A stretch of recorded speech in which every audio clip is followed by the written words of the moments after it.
నా సంకల్పం స్వర్ణ ఆంధ్రప్రదేశ్ చేయాలని. ఒకప్పుడు విజన్ 2020 తయారు చేస్తే చాలా మంది సమైక్య ఆంధ్రప్రదేశ్ లో తప్పుపట్టారు. కానీ ఆ విజన్ ఈ రోజు యథార్థ రూపాన్ని చూపించే పరిస్థితి వచ్చింది. ఈ రోజు ఏదైతే విజన్ 2047 స్వర్ణాంధ్ర దిశగా ఆలోచిస్తున్నాం.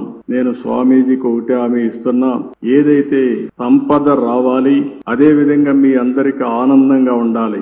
సంపద ఇవ్వడంలో మేము ముందుకెళ్తాం గాని ఆనందంగా మీరు ఒక పద్ధతి ప్రకారం ఉండాలంటే అది స్వామీజీ వల్లనే సాధ్యం అని చెప్పి కూడా నేను మీ అందరికి తెలియజేస్తున్నా. ఎప్పుడు కూడా యథార్థాన్ని చెప్పే పరిస్థితిలో ఉండాలి. స్పిరిచువాలిటీ కూడా మనకు ఉండాల్సిన అవసరం ఉంది. అదే సమయంలో భగవంతుడు ఆశీస్సులు కూడా మనకు ఉండాల్సిన అవసరం ఉంది.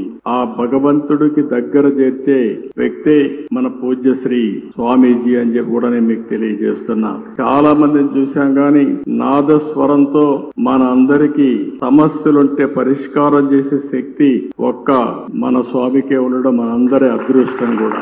ఈ రోజు మళ్ళీ నేను అన్ని క్షేత్రాలు తిరుగుతానని 53 రోజులు ఈ రాష్ట్రంలో ఉన్నారంటే వారు ఇక్కడ ఉన్నంత వరకు అన్ని కూడా మనకు శుభమే జరుగుతుంది. నేను వారికి ఒకటే హామీ ఇస్తున్నా, ప్రజలకు మంచి కోసం మీరు తాపత్రయం పడుతున్నారు. వారికి దేవుని కృప కలగాలని మీరు ఆలోచిస్తున్నారు. నేను కూడా ఆలోచించేది మీ యొక్క ఆశీస్సులతో ఈ ప్రజలకు ఆర్థిక స్వావలంబన జరగాలని, పేదరికం పూర్తిగా పోవాలని, ప్రజలందరూ ఆనందంగా ఉండాలని చెప్పి ఆశిస్తున్నా.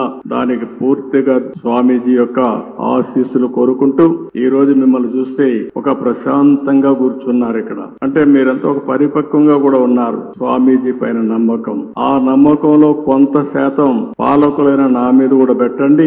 మీకు స్వర్ణాంధ్రప్రదేశ్ దిశగా ముందుకు తీసుకుపోయే బాధ్యత నేను తీసుకుంటానని మరొక్కసారి మీ అందరికీ హామీ ఇస్తూ